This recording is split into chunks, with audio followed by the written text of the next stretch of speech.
So hello everyone, welcome back to channel. आज हम पढ़ने वाले हैं यूनिट 5 सीओआई की, कॉन्स्टिट्यूशन ऑफ इंडिया का, जिसका पेपर शायद कल ही है आपका। तो आपको बस क्या करना है, इस वीडियो को अच्छे से बैठ के देखना है। आपकी पूरी यूनिट में कंप्लीट करा दूंगा विद पीवाईक्यूज जो कि पिछले 3 साल में पूछे गए हैं। मैंने इस यूनिट को ऐसे कवर किया कि मतलब इसमें ना मैं जो 10 मार्क्स में क्वेश्चन आए हैं उनको मैं बहुत डीपली, मतलब इतना कंटेंट आपको एक्सप्लेन करूंगा जितना कि आप 10 मार्क्स में या फिर 15 मार्क्स में भी लिख सको, ठीक है। और जो क्वेश्चन 2 मार्क्स में आए हैं उसको मैं आपको ओवरव्यू दे दूंगा, जिससे कि आप अगर वो क्वेश्चन आता है तो आप आराम से उसे लिख सको।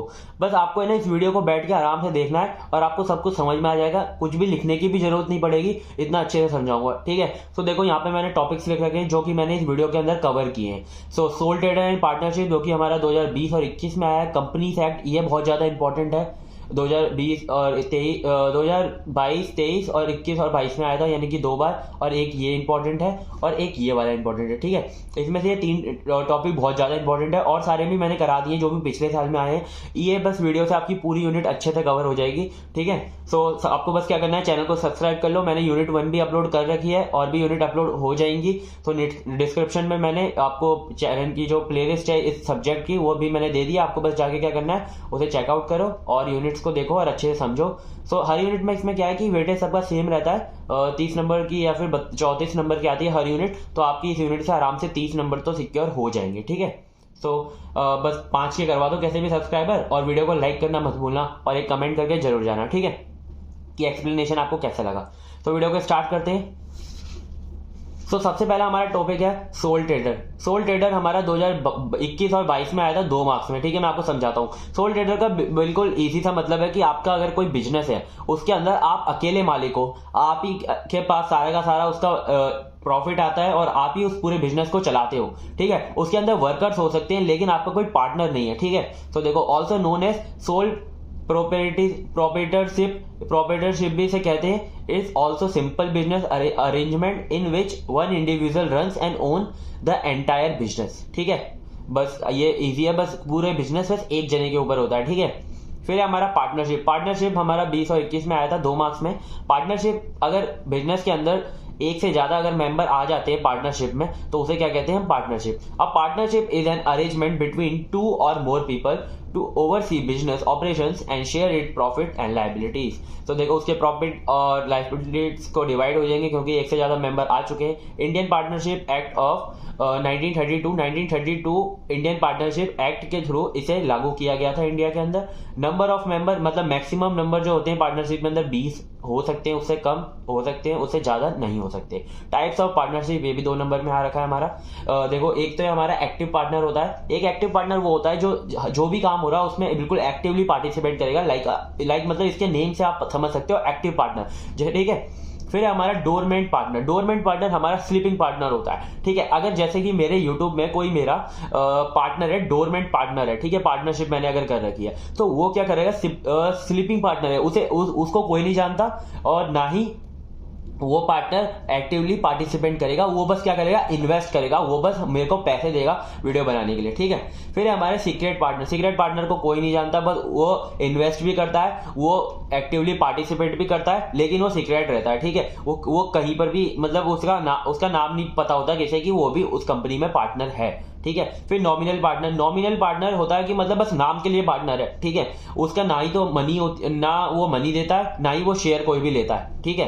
तो मतलब जैसे कि आपकी कोई फैमिली बिजनेस है, ठीक है, और उस फैमिली बिजनेस में अगर कोई फैमिली मेंबर है, ठीक है, ना ही तो वो कोई मनी लगा रहा है और ना ही वो शेयर्स ले रहा है, लेकिन वो ये क्या कहता है कि यार ये तो मेरा फैमिली बिजनेस है, इसको तो हमारी पूरी फैमिली ओन करती है या रन करती है, ठीक है। तो हमारा क्या होता है, नॉमिनल पार्टनर होता है सिर्फ, ठीक है। फिर हमारा पार्टनर बाय एस्टॉपल होता है कि मतलब इसके मतलब हम जब भी पार्टनरशिप करते हैं ना तो हम एक एग्रीमेंट बनाते हैं, ठीक है, कि हमारी इतने साल के लिए या फिर इतने महीने के लिए तो पार्टनरशिप रहेगी। और एक एग्रीमेंट ये बनाते हैं कि कोई भी अगर कोई नुकसान होगा तो वो पार्टनर हमारे साथ रहेगा, अगर कोई भी प्रॉफिट होगा तो बराबर शेयर होगा, ठीक है, दोनों के अंदर। और पर हमारा जो एस्टॉपल होता है उसके अंदर कोई भी एग्रीमेंट नहीं होता, ठीक है। बिना एग्रीमेंट के अगर कोई पार्टनर बनता है तो वो होता है हमारा एस्टॉपल, ठीक है। वो कभी भी स्टॉप हो सकता है, ऐसे आप समझ सकते हो, ठीक है। मतलब इसका मतलब ये नहीं है इस वर्ड का, लेकिन आप ऐसे स्टॉप आ जाए ना तो स्टॉपल मतलब वो कभी भी स्टॉप हो सकता है, ठीक है।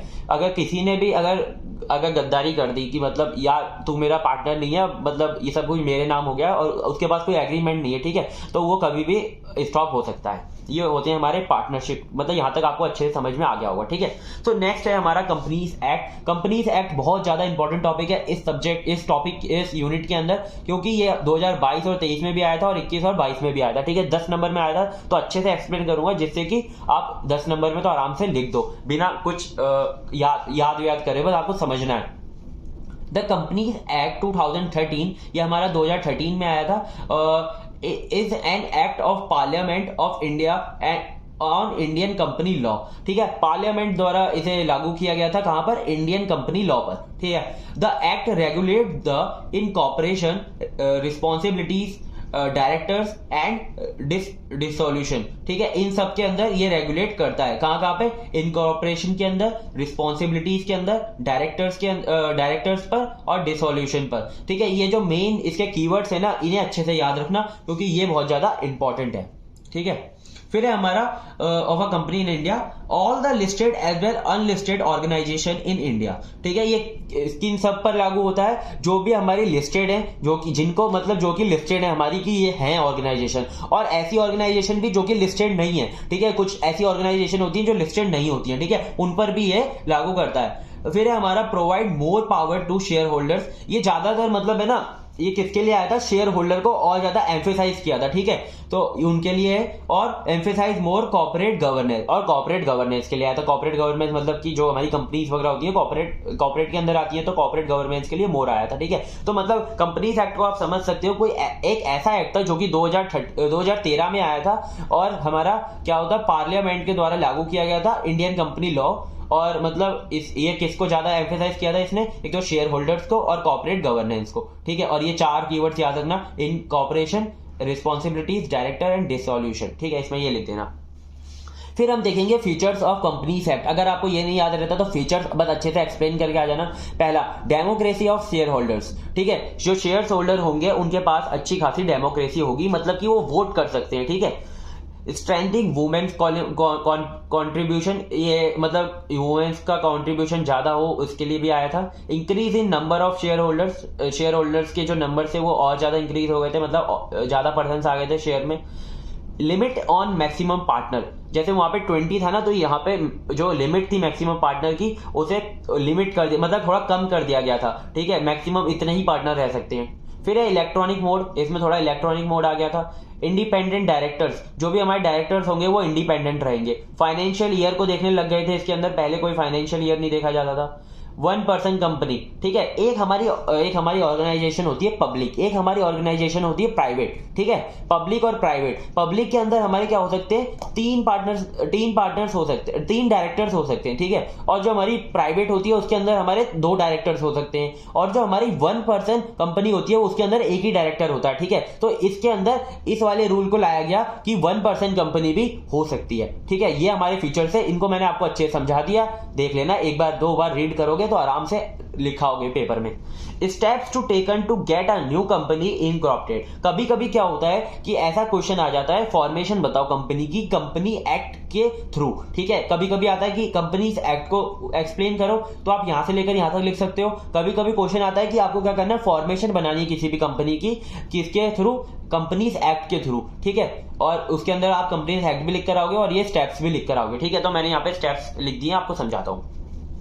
सबसे पहला है हमारा सिलेक्ट एटलीस्ट 1 सुटेबल नेम। आपको सबसे पहले एक सुटेबल नेम को सिलेक्ट करना है जो कि हमारा मैक्स हो 6 नेम्स है, ठीक है।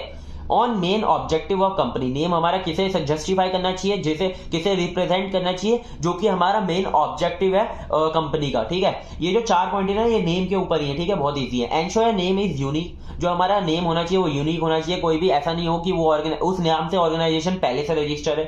Apply to concern ROC to as ascertain the availability of name, ठीक है। आप जाके ROC पे अप्लाई कर सकते हो अगर अवेलेबिलिटी है या नहीं है आपके नेम की, ठीक है। आप मतलब उसका एक पोर्टल होता है, कंपनी एक्ट ने एक पोर्टल बनाया था ऑनलाइन, आप वहां पे जाके सर्च कर सकते हो कि ये नेम अवेलेबल है कि नहीं। जैसे आप इंस्टाग्राम वगैरह पे यूजर नेम डालते हो ना, तो वहां पर आ जाता है कि this name is already taken by another person, तो वह मतलब आप उसमें यूनिक होना चाहिए आपका यूजर, मतलब कंपनी का नाम, ठीक है। आफ्टर अप्रूवल, अगर ROC से आपका अप्रूवल हो जाता है, you can apply for registration of the new company. फिर आप अपने रजिस्ट्रेशन के लिए अप्लाई कर सकते हो। ठीक है, यहां तक समझ में आ गया। Arrange for the drafting of a memorandum and article of association. ठीक है, अब अपने मेमोरेंडम और आर्टिकल ऑफ एसोसिएशन को अरेंज करो। अभी देखो ये आपको समझ में नहीं आएगा, मैं अभी आपको समझाऊंगा तो फिर आगे क्या समझोगे। ठीक है, तो पहले अभी हम अभी आगे से और अच्छे से समझेंगे। तो यहाँ पर अभी बस इतना समझो कि आपको ड्राफ्ट करना है मेमोरेंडम और आर्टिकल ऑफ एसोसिएशन। ठीक है, फिर क्या करना है आपको, अरेंज करने है स्टैंपिंग। जो भी गवर्नमेंट द्वारा स्टैंप वगैरह लगते हैं उनको आपको अरेंज करवाना है, स्टैंपिंग करनी है। लॉगिंग, फिर जो मैंने बताया था जो पोर्टल होता है उस पर जाके लॉगिन करना है और वहां पे 3 फॉर्म होते हैं, उन्हें फिल करना होता है, फिल द फॉर्म्स। ठीक है, जो हमारे 3 फॉर्म्स होते हैं वहां पे जो मैंडेटरी होते हैं सारी कंपनी को, जब भी वो रजिस्ट्रेशन करती है उसे फिल करने के लिए, तो आपको जाके उन्हें फिल करना है। ठीक है, फिर आता है सबमिट द ई फॉर्म्स। फिर जो आपने फिल किया उन्हें सबमिट करो। आफ्टर अटैचिंग डिजिटल सिग्नेचर, उसके ऊपर क्या होना चाहिए, डिजिटल सिग्नेचर भी होना चाहिए। डिजिटल सिग्नेचर हमारे यूनिक सिग्नेचर होते हैं, ई सिग्नेचर भी उसे कहा जाता है। After processing of the form is complete, अगर प्रोसेसिंग आपकी फॉर्म की कंप्लीट हो जाती है और वो अप्लाइड हो जाता है और मतलब अप्रूव्ड हो जाता है, तो क्या होगा, अब कॉर्पोरेट आइडेंटिटी इज जनरेटेड, आपकी कॉर्पोरेट आइडेंटिटी जनरेट होगी और आप क्या करोगे, सर्टिफिकेट वहां से ले लोगे। आपने देखा होगा ना बिजनेसेस में लोग अपने ऑफिस में सर्टिफिकेट अपना बोर्ड वगैरह लगा के रखते हैं दीवारों पे, तो वो सर्टिफिकेट कहां से मिलते हैं, इन पोर्टल से उन्हें मिलते हैं, जिससे कि वो उसे प्रिंट वगैरह करा के, फ्रेम वगैरह करा के अपनी दीवारों पे लगा देते हैं, जिससे उन्हें पता चलता है कि हमारी जो कंपनी है वो बहुत ज्यादा गवर्नमेंट के थ्रू मतलब वो है, क्या बोलते हैं, उससे अप्लाइड है, मतलब ठीक है वहां पर। फिर हमारा नेक्स्ट टॉपिक है difference between memorandum and article of association. ठीक है, अभी आपको मैंने बोला था कि ये जो मैं आपको समझाऊंगा मेमोरेंडम जो हमें ड्राफ्ट करना होता है, मेमोरेंडम और आर्टिकल ऑफ एसोसिएशन। ठीक है, तो मेमोरेंडम और एसोसिएशन बहुत ज्यादा इंपॉर्टेंट है, आर्टिकल ऑफ एसोसिएशन। तो देखो ये जो है ना 2020 और 21 में भी आया था और 22 और 23 में भी आया था। ठीक है, बहुत ज्यादा इंपॉर्टेंट टॉपिक है। इसमें मतलब क्या है ना कि एमओसी और एओसी से भी एओए, सॉरी यहाँ पे एओए आएगा, मैंने एमओसी और एओसी लिख दिया। तो देखो मेमोरेंडम ऑफ एसोसिएशन और आर्टिकल ऑफ एसोसिएशन, ठीक है, इन दोनों के बीच में डिफरेंस समझेंगे। उससे पहले मैं आपको एक एग्जांपल के थ्रू समझाता हूं, ठीक है, जिससे कि आपको और इजीली इसे समझ सको। तो मेमोरेंडम ऑफ एसोसिएशन को आप ऐसे समझ सकते हो कि मतलब सारी कंपनी जितनी भी मतलब दुनिया या इंडिया में जो भी हमारी कंपनी है उनके लिए कुछ रूल्स एंड रेगुलेशन, एक डॉक्यूमेंट लिखे गए हैं। ठीक है, एक बुक के अंदर उनके लिए रूल एंड रेगुलेशन लिखा गया है। लेकिन आर्टिकल ऑफ एसोसिएशन हमारा वो होता है, वो हमारे रूल्स एंड रेगुलेशन होते हैं जो हमारी कंपनी के अंदर लागू होते हैं। ठीक है, देखो जो मेमोरेंडम एसोसिएशन होता है वो तो कंपलसरी होता है, वो सब कंपनीज के लिए लागू होता है कि कौन सी कंपनी कैसे कैसे चलेगी। ठीक है, और कंपनीज के अंदर जैसे कि टाइमिंग हो गई एम्प्लॉय की कि एम्प्लॉय इतने बजे आएगा, इतने बजे जाएगा, कितना किसे बोनस मिलेगा, कितना किसे सैलरी मिलेगी, वो सब होता है हमारा article of association, rules and regulation of company. ठीक है, अब आप ऐसे समझो कि जैसे आईसीसी क्रिकेट है, ठीक है, उसने बहुत सारे रूल्स एंड रेगुलेशंस बना रखे हैं क्रिकेट के लिए कि मतलब 11 प्लेयर खेलेंगे और मतलब जो कैच आउट होगा या फिर मतलब जो एलबीडब्ल्यू होगा, ठीक है, वो सब हमारे रूल्स एंड रेगुलेशंस आते हैं किसके अंदर, आईसीसी क्रिकेट के अंदर, इंटरनेशनल क्रिकेट के अंदर। और जो मतलब फॉर्मल क्रिकेट मतलब पूरे ऑफिशियली क्रिकेट में लागू होते हैं। ठीक है, पर जो हमारा गली क्रिकेट होता है, ठीक है, गली क्रिकेट में हमारा एलबीडब्ल्यू आउट होता है, नहीं होता। ठीक है, और मतलब हम कैच आउट भी मानते हैं लेकिन वन टिप आउट भी मानते हैं कभी कभी। ठीक है, अगर छोटी जगह हम खेल रहे हैं, और जरूरी नहीं है कि हम 11 ही प्लेयर रखते हैं, हम 11 से कम प्लेयर में भी खेल लेते हैं। ठीक है, तो वो हमारे रूल्स एंड रेगुलेशन किसके हैं, वो हमारे गली क्रिकेट के हैं, वो हो गया हमारा आर्टिकल ऑफ एसोसिएशन। फिर हमारा मेमोरेंडम ऑफ एसोसिएशन क्या हुआ, जो ऑफिशियल रूल्स हैं क्रिकेट के। ठीक है, वो ऐसे आपको समझ सकते हो। ठीक है, अब जैसे कि आप ऐसे समझो कि यूनिवर्सिटी ने एक सारे कॉलेजेस के लिए कुछ रूल्स बनाए हैं कि एग्जाम फीस भरी जाएगी या फिर मतलब आपको कंडक्ट करानी पड़ेगी कुछ एक्टिविटीज, वो सब सारे कॉलेजेस के लिए होता है। लेकिन कॉलेज के अंदर भी कुछ रूल्स होते हैं कि मतलब जैसे आप एक बार कॉलेज के अंदर चले गए, वहां से आप निकल नहीं सकते वापस। ठीक है, आप छुट्टी के टाइम पर ही निकलोगे। वो एक अलग अलग कॉलेज के अपने अलग अलग रूल्स होते हैं। ठीक है, या फिर कोई फाइन वगैरह होता है कि आप अगर ड्रेस नहीं पहन के आते हो, यूनिफॉर्म नहीं पहन के आते हो कॉलेज में अंदर, तो आपको फाइन देना पड़ता है। वो कॉलेज के रूल्स हैं, वो यूनिवर्सिटी के रूल्स नहीं है। ठीक है, तो ऐसे आप समझ सकते हो मेमोरेंडम ऑफ एसोसिएशन और आर्टिकल ऑफ एसोसिएशन। देखो बहुत इजी वे में समझाया, मतलब इससे अच्छा एक्सप्लेनेशन नहीं मिलेगा। सबसे पहले अब इसका डिफरेंस देखते हैं। Contains fundamental conditions upon which the companies is incorporated. ठीक है, सो देखो ये हमारी कुछ कंडीशंस होती हैं जिसपे कंपनीज जो होती हैं वो इनकॉर्पोरेट होती हैं, ठीक है। फिर हमारा article of association. Article of association क्या होता है? Contains the provision for internal regulation. ये तो हमारा एक्सटर्नल रेगुलेशन हो गया, ये हमारा internal regulation of the company. Benefits and clarity of the public. ये मतलब बेनिफिट्स और क्लियरिटी किसके लिए होती है? पब्लिक के लिए और क्रेडिटर्स के लिए और शेयर होल्डर्स के लिए। इन सब के लिए बेनिफिट्स होता है इससे और क्लियरिटी होती है। और इससे क्या होता है? इसे रेगुलेट्स करता है, ये रिलेशन बिटवीन कंपनी और मेंबर के बीच में रिलेशन को बहुत और अच्छी करता है, ठीक है। ये नॉट इजीली अल्टर्ड, इसे हम इजीली चेंज नहीं कर सकते। इजीली अल्टर्ड कोई भी कंपनी अपने रूल्स चेंज कर सकती है कभी भी। इट इज कंपल्सरी, ये कंपल्सरी होता है सबके लिए। It is not compulsory. It must contain 6 clauses. मतलब इसके अंदर है ना ये 6 क्लॉसेस होने ही चाहिए। अभी मैं आपको समझाऊंगा। It can be drafted according to company decision. जैसा कंपनी के मतलब ओनर चाहेगा, जैसे कि कंपनी का जो बोर्ड होता है वो चाहेगा, वो वैसे वैसे अपनी आर्टिकल ऑफ एसोसिएशन को चेंज कर सकता है, ठीक है। पर इसके अंदर ये 6 क्लॉज बहुत ज्यादा इंपॉर्टेंट होते हैं, होने ही चाहिए। तो देखो होता है सबसे पहले नेम क्लॉज, कि मतलब नेम के पीछे लिमिटेड और गवर्नमेंट अगर है तो लिखना पड़ेगा। रजिस्टर्ड ऑफिस क्लोज, कि मतलब आपको इसके रजिस्टर्ड ऑफिस में जाकर इसे रजिस्टर कराना पड़ेगा। ऑब्जेक्ट क्लोज, कि मतलब आपकी कंपनी का एम क्या है उसे भी देख के चलना है, ठीक है। लायबिलिटीज क्लॉज और कैपिटल क्लोज, मतलब कि पैसे वगैरह का सब अरेंजमेंट लिखा होना चाहिए। एसोसिएशन क्लॉज, ठीक है, कि आपकी एसोसिएशन किसके थ्रू रजिस्टर्ड है ना, वो सब। तो यहाँ ये 6 क्लॉज एक बार देख लेना कि, और मतलब इससे आप थोड़ा सा याद करने की कोशिश करना जिससे आपको ये याद हो सके, और मतलब ये लिख कर ही आना। अगर मेमोरेंडम अकेले भी आ जाते तो आप ये 6 क्लॉज लिख दोगे, और मेमोरेंडम जैसे मैंने आपको समझाया है आप लिख कर आ जाना, ठीक है। ये होता है हमारा डिफरेंस, बहुत अच्छे से समझा दिया है। एक्सप्लेन एनुअल जनरल मीटिंग, ठीक है, ये भी बहुत इंपॉर्टेंट टॉपिक है, 22 और 23 में आया, बहुत इजी टॉपिक है। एनुअल जनरल मीटिंग को मैं पहले आपको समझाता हूँ। एनुअल जनरल मीटिंग हमारी वो मीटिंग होती है जो कि कंपनी, जो भी ऑर्गेनाइजेशन है, वो साल में एक बार मीटिंग कंडक्ट कराती है अपने किस किस चीजों के लिए, उसका एम बताने के लिए, उसके अंदर क्या क्या नए प्रोजेक्ट्स आ रहे हैं ये बताने के लिए, उसके अंदर कितना नुकसान हुआ ये बताने के लिए, कितना प्रॉफिट हुआ ये बताने के लिए, कौन मेंबर नया ऐड हुआ ये बताने के लिए, कौन मेंबर गया ये बताने के लिए। मतलब एक मीटिंग होती है, ठीक है, कि उसे सब बताना होता है कि मतलब क्या क्या हम कंपनी के अंदर चल रहा है, क्या क्या चेंजेस हो रहे हैं, ठीक है। तो अब इसके कुछ रूल्स हैं वो देखो। And annual general meeting refer to the meeting which is held annually by the company. समझ में गए?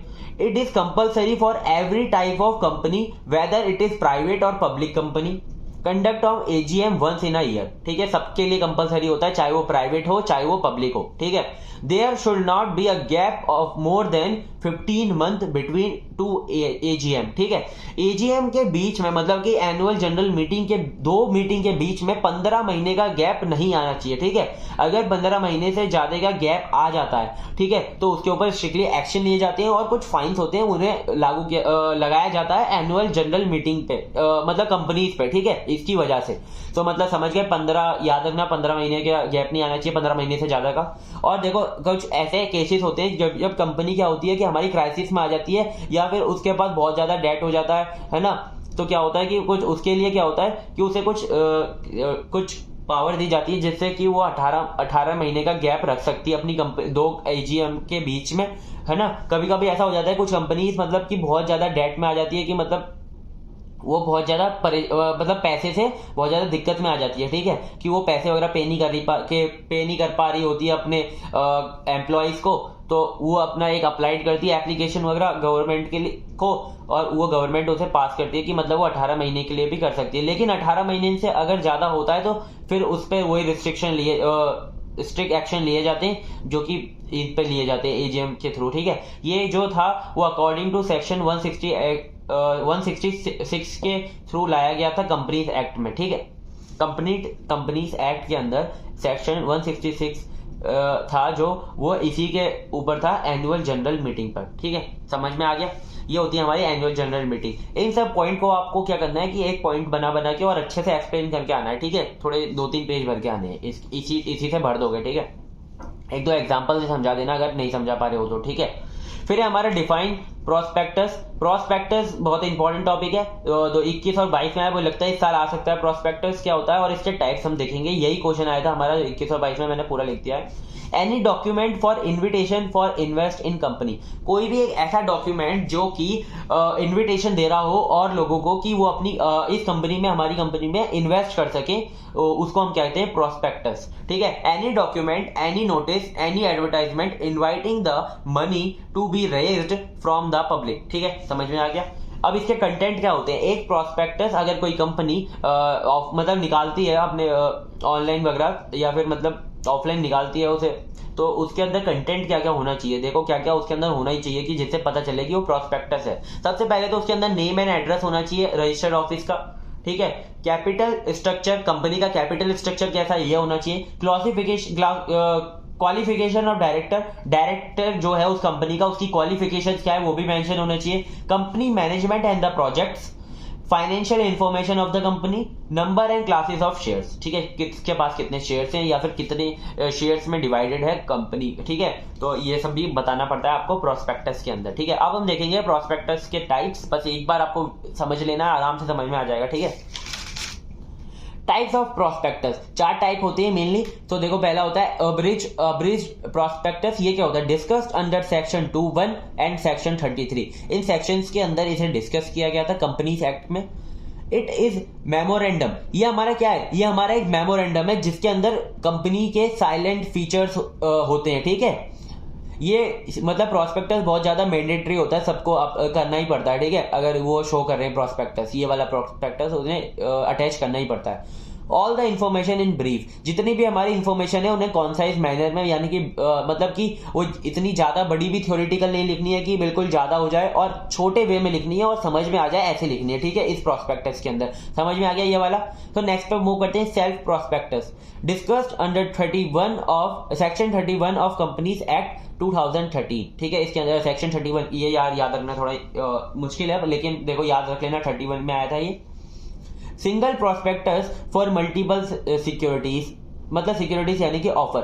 अगर कोई कंपनी मल्टीपल ऑफर्स अपने निकालती है, ठीक है, जैसे कि मतलब कोई भी एक नया ऑफर वो निकालना चाहती है, तो उसे ना नया प्रोस्पेक्टस बनाने की कोई जरूरत नहीं है, वो इसी के अंदर एड ऑन कर सकती है, यानी कि एक से ज्यादा ऑफर भी इसके अंदर वो इशू कर सकती है। ठीक है, does not need to issue a separate prospectus for each offering, valid for 1 year. ये हमारा किसके लिए होता है? वैलिड 1 साल के लिए होता है, और इसके अंदर हम मैक्सिमम 4 ऑफर निकाल सकते हैं। ठीक है, ऐसे नहीं कि आप 10-12 ऑफर निकाल रहे हो, उसके अंदर 4 ही ऑफर निकाल सकते हो। जो पहला ऑफर होता है उसी से आपकी जो ईयर की वैलिडेशन होती है वो स्टार्ट हो जाती है, वहीं से आप मतलब वहां से लेकर, और जो चौथा आप जो निकालोगे प्रोस्पेक्ट ऑफर, वो 1 महीने के अंदर अंदर आपको निकालना होता है। ठीक है, मैंने इतने पॉइंट लिख दिए जिससे कि आप अच्छे से लिख सको।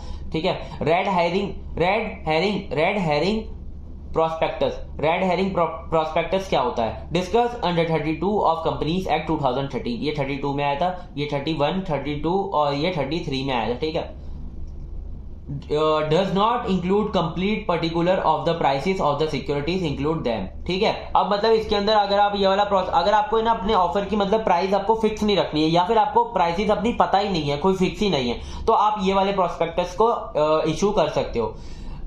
Price not fix. ठीक है, वेरिएशन हाईलाइटेड, पर जो वेरिएशन होगा वो आपको हाईलाइट इसके अंदर करना पड़ेगा, पहले वाले प्रोस्पेक्टस के अंदर और जो नया ऑफर है उसके अंदर, मतलब कि 2 ऑफर के बीच में क्या वेरिएशन है, जो भी वेरिएशन है उन्हें आपको हाईलाइटेड उसके अंदर दिखाना होगा। ठीक है, ये हमारा होता है रेड हेरिंग प्रोस्पेक्टस। फिर हमारा डीम्ड प्रोस्पेक्टस, ये हमारा सेक्शन 25(1) यानी कि इसके अंदर डिस्कस किया गया था। When any companies allot or agrees allot securities for sale to the public, अगर पब्लिक के लिए कोई सेल करता है ऑफर्स, तो वो हमारा आता है डीम्ड प्रोस्पेक्टस के अंदर। ठीक है, ये 4 प्रोस्पेक्टस होते हैं। हमारा यहाँ तक यूनिट खत्म हो गई।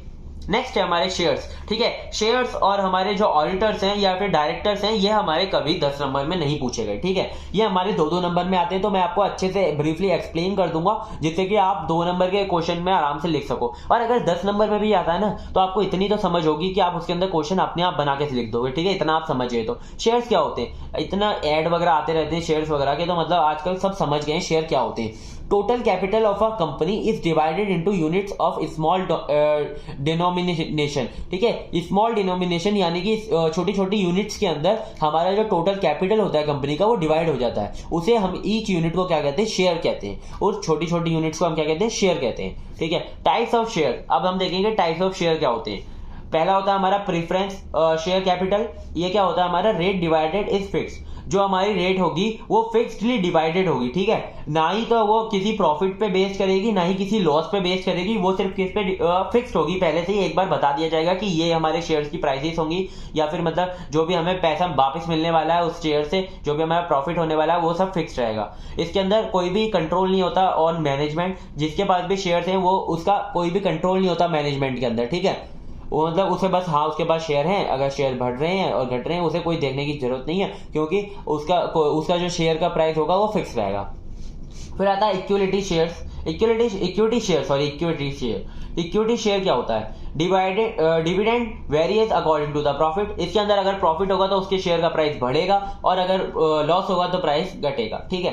कंट्रोल ओवर मैनेजमेंट, इनका कंट्रोल होता है मैनेजमेंट के ऊपर, ठीक है। तो ये होते हैं हमारे शेयर्स। नेक्स्ट पे मूव करते हैं डायरेक्टर्स। डायरेक्टर्स क्या होता है? Any person occupying the position of director. अगर कोई पर्सन पोजीशन कंपनी के अंदर डायरेक्टर की पोजीशन का क्या करता है तो उसे हम क्या कहते हैं? डायरेक्टर, ठीक है। मिनिमम 3 डायरेक्टर्स होते हैं पब्लिक कंपनी के अंदर, और मिनिमम 2 डायरेक्टर्स होते हैं हमारे प्राइवेट कंपनी के अंदर, ठीक है। Describe auditor. अब हम देखेंगे ऑडिटर क्या होता है। डायरेक्टर ये हो गया, ये 2 नंबर में आ सकता है, मतलब अभी तक तो आया नहीं आज तक, लेकिन शेयर आया था तो मैंने समझा दिया।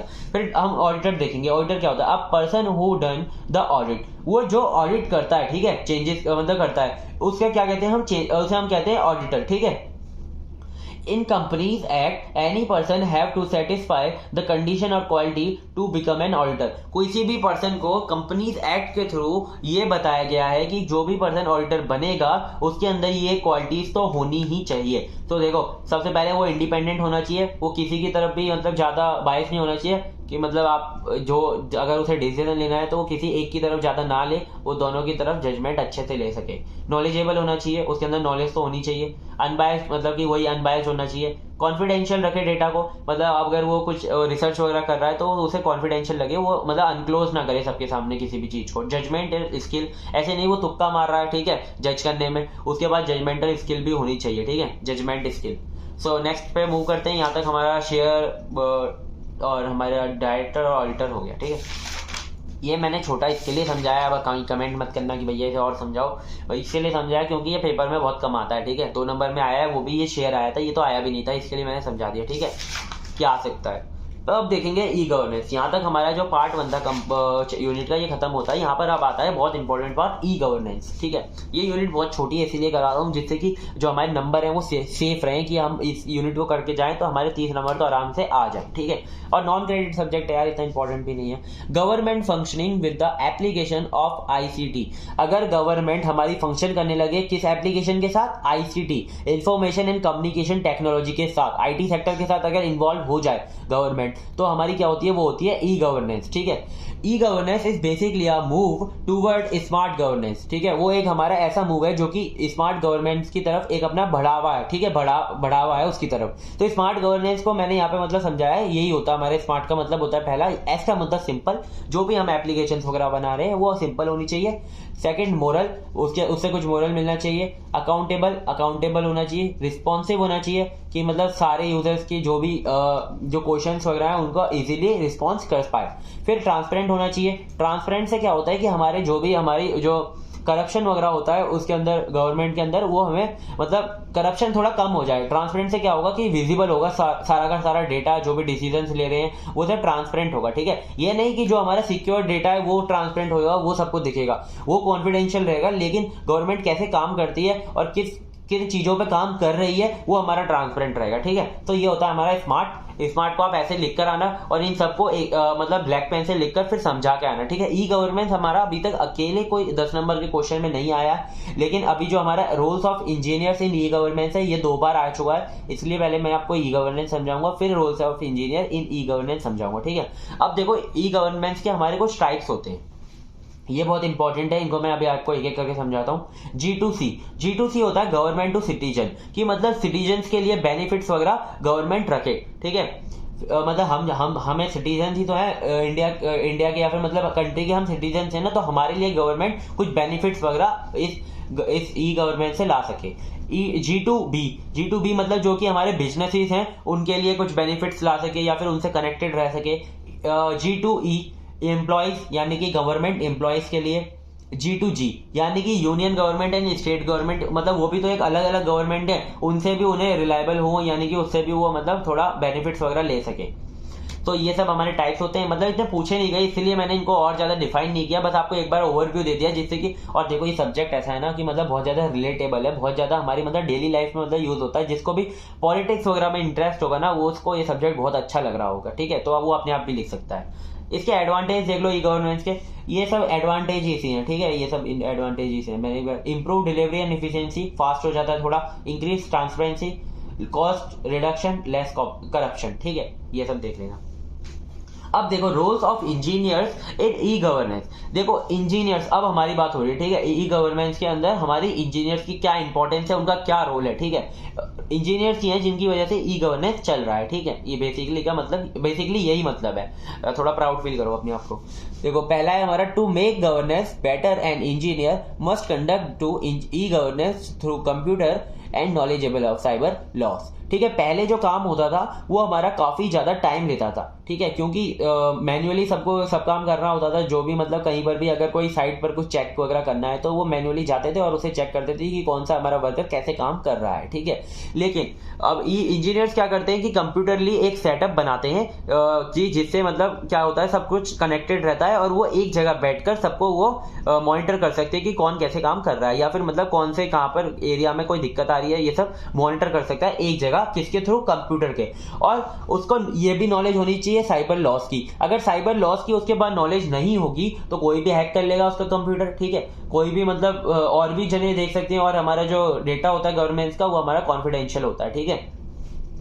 Understand the e governance requirement and develop reports, ठीक है, इंजीनियर को क्या करना होगा, ई गवर्नेंस की क्या क्या हमारी रिक्वायरमेंट्स हैं उन्हें सबसे पहले अंडरस्टैंड करना पड़ेगा और उसके ऊपर एक रिपोर्ट बनानी होगी, ठीक है, और उसी के ऊपर फिर हम एक सॉफ्टवेयर वगैरह बनाते हैं रिपोर्ट को अंडरस्टैंड करके कि मतलब हमें क्या क्या जरूरतें हैं। Design the process which is more user friendly, ऐसा प्रोसेस बनाओ। अब देखो इंजीनियर है, ठीक है, उसे तो सब कुछ समझ में आ रहा है, या फिर और इंजीनियर है उसे सब कुछ समझ में आएगा कोडिंग वगैरह, ठीक है, लेकिन उसे एक ऐसा प्रोसेस बनाना है जो कि यूजर फ्रेंडली हो। सो नेक्स्ट है हमारा secure and accessibility databases and information in electronic form, यानी कि जो हमारी इंफॉर्मेशन होगी, जो भी हमारा डेटा होगा वो हमारा इलेक्ट्रॉनिक फॉर्म में सेव होगा, ठीक है। सो मतलब देखो इलेक्ट्रॉनिक फॉर्म में हम डेटा को कैसे सेव करते हैं, टेबल्स मतलब जो भी करते हैं हम उसे डेटाबेस के अंदर स्टोर करके रखते हैं, सर्वर्स होते हैं कुछ, उनमें डेटा हमारा स्टोर होता है, ठीक है। सो वो जो डेटाबेसेस हैं वो बहुत ज़्यादा सिक्योर होनी चाहिए क्योंकि कॉन्फिडेंशियल डाटा होता है, और एक्सेसिबिलिटी होनी चाहिए उसके अंदर, मतलब एक्सेस कर सके, ठीक है, ऐसा भी नहीं इतना सिक्योर बना दिया कि कोई उसे एक्सेस ही नहीं कर पा रहा, ठीक है। Do not violate the provisions of the constitution, constitution का कोई भी लॉ इंजीनियर को ब्रेक नहीं करना है और उन सब लॉ को ओबे करते हुए ही कोई भी सॉफ्टवेयर या फिर प्रोसेस बनाना है, ठीक है। नेक्स्ट है हमारा form initiation to the deployment from initiation to the deployment and the sustainability of the e-governance system require multiple disciplinary engineering, ठीक है, इनिशिएशन से लेकर डिप्लॉयमेंट तक और सस्टेनेबिलिटी गवर्नेंस सिस्टम बनाने तक हमारे बहुत सारे इंजीनियरिंग लगती है, ठीक है, ऐसा नहीं कि कोई भी एक फील्ड इंजीनियर की इसके अंदर मतलब कंप्लीटली काम कर सकती है, मतलब इसके अंदर CS के बंदों की भी जरूरत पड़ेगी और इसके अंदर हमारे इलेक्ट्रॉनिक मतलब इंजीनियरिंग की भी जरूरत पड़ेगी, मतलब ऐसे आप समझ सकते हो, और मैकेनिकल सबकी जरूरत पड़ती है, ठीक है, मल्टी डिसिप्लिनरी इंजीनियरिंग इसके अंदर काम करती है, जब जाके हमारा ई गवर्नेंस सिस्टम बनता है जो कि हमारा सस्टेनेबल भी होता है, ठीक है, कि आगे जो जनरेशन आएगी उसके लिए भी काम कर सके। मेनली फोकस ऑन, अब देखो यहाँ पे मैंने 5 पॉइंट लिखे हैं, अगर आपको इसमें से कोई भी पॉइंट याद नहीं रहता ना, आप इन 5 पॉइंट को अच्छे से एक्सप्लेन करके आओगे तब भी नंबर मिल जाएंगे, ठीक है। प्राइवेसी और सिक्योरिटी, प्राइवेसी और सिक्योरिटी को लोग एक ही समझते हैं, ऐसा नहीं होता। प्राइवेसी हमारी इंटरनल होती है, यानी कि मतलब कोई इंटरनल दिक्कत ना आ जाए हार्डवेयर या सॉफ्टवेयर के अंदर कि उससे हमें बचाना होता है, प्राइवेसी रखनी होती है। सिक्योरिटी यानी कि एक्सटर्नल, कोई हैक ना कर ले आपका सिस्टम, ठीक है, एक्सटर्नल। 24/7 सर्विसेज 24/7 सर्विसेज होनी चाहिए, अवेलेबल होना चाहिए यूजर के लिए। अपडेट द कंटेंट, अपडेट करता रहना चाहिए कंटेंट, ठीक है। ऐसा नहीं, अगर अपडेट नहीं करेंगे तो रॉन्ग इन्फॉर्मेशन हमारी जाएगी, ठीक है, सबके पास। Access of services of e governance, e governance की जो सर्विस है वो इजीली एक्सेसिबल हो सबके लिए, ठीक है। नेक्स्ट है हमारा roles of IT professional in judiciary, ठीक है। ये हमारा लास्ट इंपॉर्टेंट टॉपिक है और आगे हम इन्हें भी देखेंगे, लेकिन ये मतलब लास्ट इंपॉर्टेंट टॉपिक है इस यूनिट का। 2020 और 21 में आया था 10 मार्क्स में। Use of technology in judicial process, सबसे पहले हम ये देखेंगे कि जुडिशियल प्रोसेस के अंदर हम टेक्नोलॉजी का कैसे यूज कर सकते हैं, ठीक है। Slow disposal rate of pending cases has increased, मतलब कि जो भी हमारे पेंडिंग केसेस हैं उनका जो रेट है वो बहुत ज़्यादा बढ़ चुका, इंक्रीज हो चुका है, ठीक है। तो मतलब अगर आप कोर्ट वगैरह के अंदर जाओगे तो आप देखोगे सब कुछ काम मैन्युअली हो रहा है, ठीक है। कि मतलब जो भी हमारा डेटा वगैरह है वो सारा लिखा जाता है, मैन्युअली लिखा जाता है। जो भी केस की फाइल्स होती हैं वो हमारी मतलब वहाँ पर फिजिकली प्रेजेंट होती हैं, और मतलब उससे क्या होता है कि बहुत ज़्यादा हो जाती हैं वो, और अगर मैन्युअली काम हुआ तो धीरे होगा, ठीक है। तो मतलब उससे क्या होगा कि हमारी जो पेंडिंग केसेस है, और केसेस तो बहुत सारे आते हैं, तो जो केसेस हैं वो बढ़ते जा रहे हैं, ठीक है।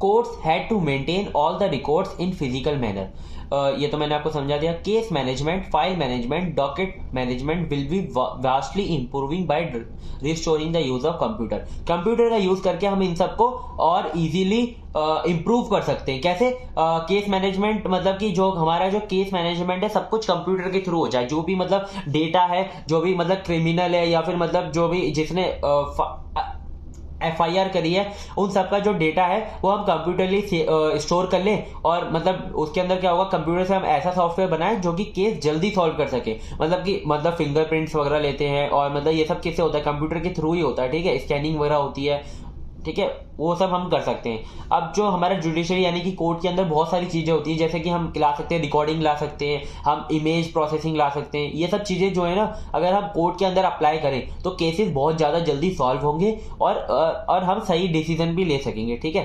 तो ये सब हमारी टेक्नोलॉजी हम ऐसे यूज कर सकते हैं। पहले मैंने आपको मतलब ये सब समझा दिया, आप अपने आप भी लिख सकते हो, बिल्कुल ऐसे मत रिस्ट्रिक्ट होना कि मतलब स्ट्रिक्टली आपको यही पॉइंट लिखने हैं, ठीक है। Role of IT professional in judiciary, judiciary के अंदर आईटी प्रोफेशनल्स का क्या रोल है, ठीक है।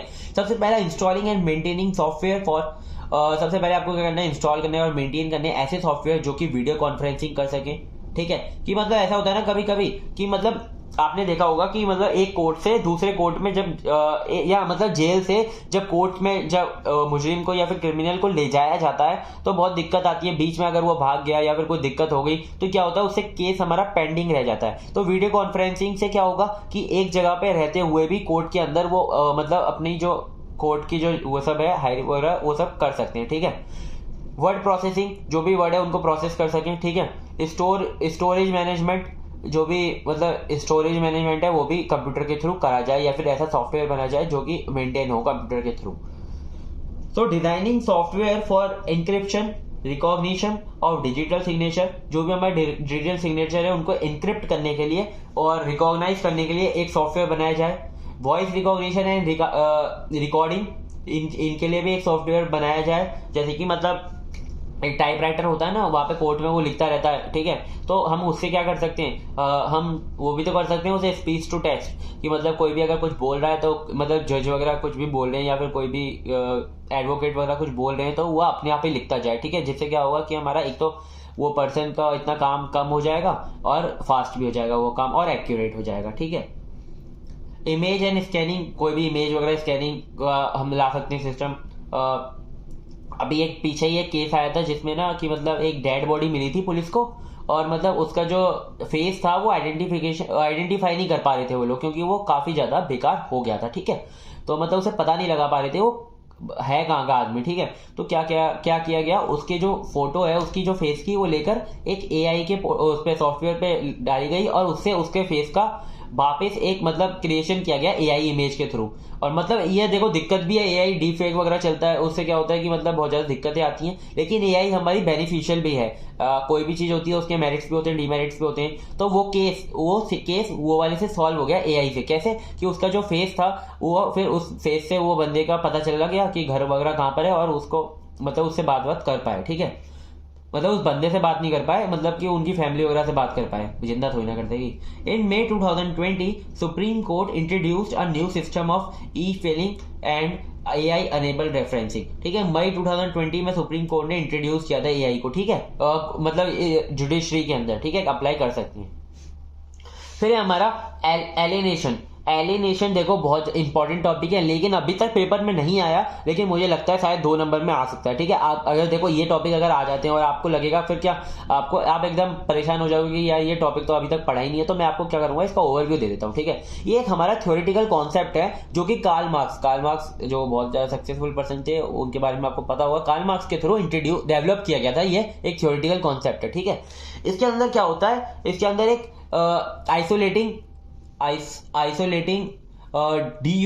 dehumanizing and disenchanting effect of working within a capitalist system, ठीक है। ये आपको समझ नहीं आएगा, मैं आपको बताता हूँ। इसका बेसिकली मतलब है कि जो हमारे जो वर्कर्स होते हैं वो डिस्कनेक्ट फील करते हैं, जो भी वो काम कर रहे होते हैं या फिर जो भी प्रोडक्शन होता है उनसे, ठीक है। और ऑब्जेक्टिफिकेशन ऑफ लेबर, जैसे कि मैं आपको इसको अच्छे से समझाता हूँ। जैसे कि आजकल क्या देखा जाता है, आजकल सिर्फ ऑब्जेक्ट को देखा जाता है, ठीक है। कि मतलब जैसे कि अगर किसी पर्सन ने कोई कार को डिजाइन किया या फिर बनाया, ठीक है, तो क्या करेंगे, सिर्फ उस कार को देखेंगे, हमें उससे मतलब है कार से, हमें ये मतलब नहीं है कि मतलब उस लेबर कौन था, उसे बनाया किसने, हमें उससे मतलब नहीं है। तो जो लेबर होता है वो उससे क्या करता है, डिस्कनेक्ट फील करता है, ठीक है। अब जैसे कि मैंने ये वीडियो बनाया, ठीक है, अब ये वीडियो को मैंने पूरा एडिट किया, मतलब अपलोड वगैरह कर दिया। अब आपको किससे मतलब है, आपको इस वीडियो से मतलब है कि हमने इससे पढ़ाई कर ली, ठीक है। आपको मेरे से मतलब नहीं है कि इसे किस हाथों ने इसे एडिट किया, किस ब्रेन ने इसे मतलब बनाया, और मतलब किसने बनाया, मैंने बनाया जैसे कि, तो आपको उससे कोई मतलब नहीं है। आपको किससे मतलब है, आपको इस वीडियो से मतलब है। अब जो हमने आर्ट बना दी, ठीक है, उस आर्ट क्या बन जाती है, हमारी एक ऑब्जेक्ट बन जाती है। अब मेरे और वीडियो के बीच में बहुत डिस्कनेक्टमेंट फील होगा, ठीक है, मेरे को, कि मतलब लोगों को किससे मतलब है, वीडियो से मतलब है, मेरे से मतलब नहीं है, ठीक है। ऐसे ही आप समझ सकते हो एलिनेशन का मतलब ये होता है, एक थ्योरेटिकल कॉन्सेप्ट है। आप इसे कितना भी बड़ा लिख सकते हो और कितना भी छोटे में आप इसे समझा सकते हो। देखो ये जो है मेन पॉइंट है, ये तो लिख कर ही आने, ठीक है। ऑब्जेक्टिफिकेशन ऑफ लेबर, ठीक है, मतलब कि कोई भी लेबर के थ्रू कोई भी काम किया जाता है, लेबर मतलब वो नहीं कह रहा, मतलब लेबर कोई भी अगर क्रिएटर है, अगर उसके थ्रू कोई भी काम किया जाता है तो उस काम को क्या बना दिया जाता है, ऑब्जेक्ट बना दिया जाता है, ठीक है। फिर उस लेबर और ऑब्जेक्ट के बीच में क्या होता है, डिस्कनेक्टमेंट आ जाता है। एलिनेशन अच्छे से समझ में आ गया होगा, ठीक है।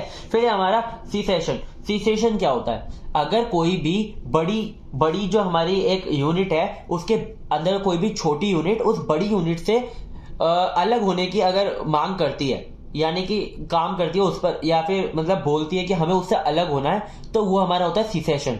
ये 2021 में बहुत ज्यादा इसकी बात करी जा रही थी, इस वजह से मुझे लगता है इस बार आ सकता है, ठीक है। withdrawal of a group from a larger entity, especially a political entity, but also from any organization। ऐसा भी हो सकता है ना कि कोई ऑर्गेनाइजेशन बहुत बड़े ऑर्गेनाइजेशन है, उसके अंदर एक छोटा जैसे कि हमारा एक कॉलेज मतलब है ना, हमारी एक यूनिवर्सिटी है, ठीक है, उसके अंदर बहुत सारे कॉलेजेस आते हैं, ठीक है, बहुत सारे इंस्टीट्यूशंस आते हैं, ठीक है। तो क्या होता है कि मगर अगर एक इंस्टीट्यूट अगर उस यूनिवर्सिटी से अलग होने की मांग करता है या फिर वो अलग होता है, तो उसे क्या कहते हैं, सिसेशन कहते हैं, ठीक है। मैं बहुत अच्छे से समझा रहा हूं। कोई भी ऑर्गेनाइजेशन के अंदर अगर एक स्मॉल यूनिट उससे अलग होने की मांग कर रही होती है तो उसे क्या कहते हैं, सिसेशन कहते हैं। जैसे कि चाइना के अंदर हांगकांग जो है वो चाइना से अलग होने की बात करता है, यानी कि वो मांग कर रहा है कि चाइना से वो अलग हो सके, तो वो क्या है, सिसेशन आ रहा है, ठीक है। उससे आप समझ सकते हो सिसेशन क्या होता है, ठीक है। ऑर्गेनाइजेशन के भी अंदर होता है और हमारी मिलिट्री अलायंसेस के अंदर भी होता है और जो पॉलिटिकल एंटिटीज है उनके अंदर भी होता है, ठीक है। देखो यहाँ पर हमारी यूनिट 5 बिल्कुल अच्छे से कंप्लीट हो गई है, ठीक है। आपको अगर बस ये वीडियो अच्छे से आपने देख लिया ना, तो आपको बिल्कुल कुछ और देखने की जरूरत नहीं है। इस वीडियो में मैंने आपको सब कुछ कवर करा दिया है, ठीक है। आपको बस क्या करना है, चैनल को सब्सक्राइब कर लो और टेलीग्राम चैनल को ज्वाइन करो, क्योंकि मैंने जो यहाँ पर 2 नंबर में क्वेश्चन कराए हैं उनको बहुत ज्यादा अच्छे से एक्सप्लेन नहीं किया है, जिससे कि अगर आपको और कंटेंट चाहिए, एक्सप्लेन तो किया है, लेकिन आपको अगर और कंटेंट चाहिए उसका पढ़ने के लिए, तो मैं वहां पर आपको फुल नोट्स प्रोवाइड करा दूंगा, यानी कि मैंने करा भी दिए हैं, और अगर ये भी नोट्स चाहिए हो तो मैं प्रोवाइड करा दूंगा। टेलीग्राम को ज्वाइन कर लो और प्लीज चैनल को सब्सक्राइब करना, वीडियो को लाइक करना मत भूलना, और प्लीज एक कमेंट करके जाना आपको एक्सप्लेनेशन कैसा लगा, यूनिट 5 समझ में आई कि नहीं आई। थैंक यू सो मच, मिलते हैं किसी नेक्स्ट वीडियो में।